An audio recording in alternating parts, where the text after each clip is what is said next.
Hi everyone, my name is Laura Campen. I'm currently in my third year of teaching second grade in Milton, Georgia. I work in Fulton County at Crabapple Crossing Elementary.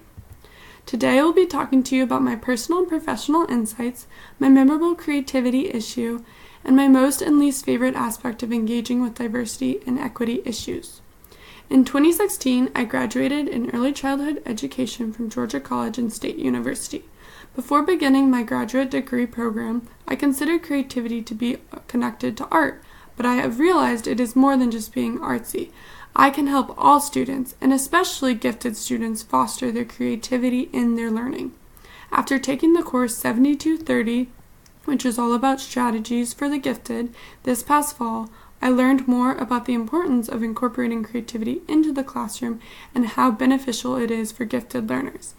In this course, we did several projects that helped us to incorporate it into our lessons and plan lessons for creativity in the classroom. And it also helped me to get other ideas from students also taking this class of strategies they used that I could also use in my class.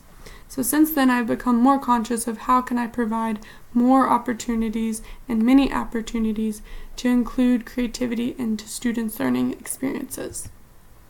A memorable issue that I have had with gifted learners is that many educators have a misconception of creativity, similar to how I felt when I started my gifted program and my master's. But by immersing myself more into the gifted community, I have learned how to share my new knowledge of creativity with my coworkers. So for example, I joined the product scoring team for my tag team.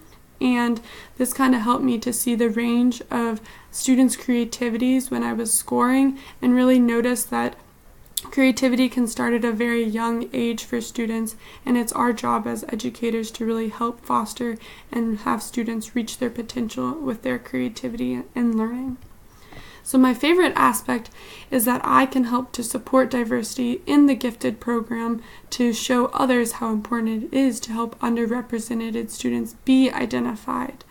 However, my least favorite aspect is that it is difficult to learn that students are still being underrepresented in schools, in their gifted communities and gifted programs, and that many teachers are still biased based on what they think are the characteristics of the gifted student. So I think what I'm excited about is learning more about diversity and learning more about creativity and how I can include both of those into my classroom to make sure that students from all backgrounds are being able to foster their creativity and grow as a gifted student.